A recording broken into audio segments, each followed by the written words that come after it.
राजधानी राज्य में हाल के दिनों में लगातार अपराध की घटनाओं में इजाफा हो रहा है। दूसरे राज्य या जिलों से आकर अपराधी राज्य में किराए पर मकान लेते हैं और फिर वारदातों को अंजाम देकर फरार हो जाते हैं, जिसे लेकर अब रांची पुलिस टेनेंट वेरिफिकेशन को लेकर गंभीर है।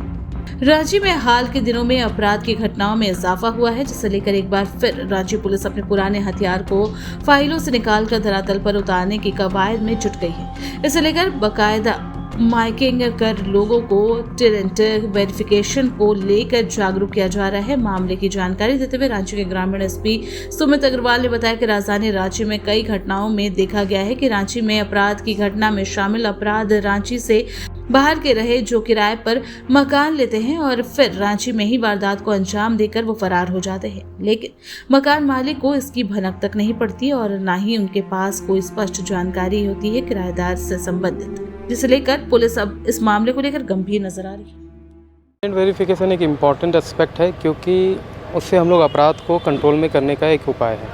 होता क्या है कि जो मालिक हैं वो किराए पे किसी को भी अपना घर दे देते हैं और उसका प्रॉपर वेरिफिकेशन नहीं करते हैं। तो कभी कभी ऐसा होता है कोई आपराधिक तत्व के आदमी भी किराए पे वो मकान ले लेते हैं और फिर वो शॉर्ट पीरियड के लिए वहाँ स्टे करते हैं, अपराध करते हैं और फिर चले जाते हैं।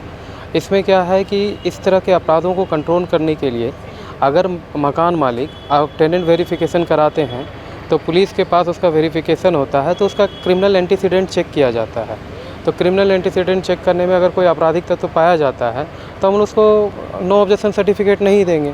तो ऐसे में क्या है, इस तरह के आपराधिक तत्वों को घर ढूंढना मुश्किल हो जाएगा।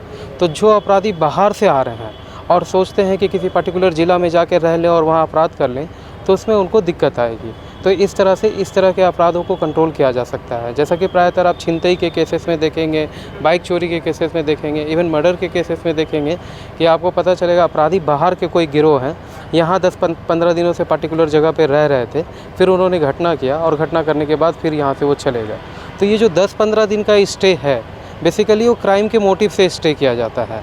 तो उस तरह की चीज़ों को हम लोग इससे रोकथाम कर सकते हैं। सर, कितना फ़ायदेमंद होगा खास? ये हर क्राइम के लिए देख लीजिए, चाहे उग्रवादी हो, चाहे आप छिनतई का केसेस देख लें, मर्डर का केस देख लें, या नामकुम में जो सिम बॉक्स का आप देख लें, या फिर किसी भी अपराध की सीमा देख लें जिसमें कि आपको प्रायतर पाया जाएगा 40 to 50% ऐसे केसेस में कि वो अपराधी बाहर के थे और वो यहाँ कुछ समय के लिए, चाहे 1 महीना, 15 दिन या 2 महीना यहाँ रह रहे थे, उन्होंने प्रॉपर रेकी की रह के और फिर अपराध किया है।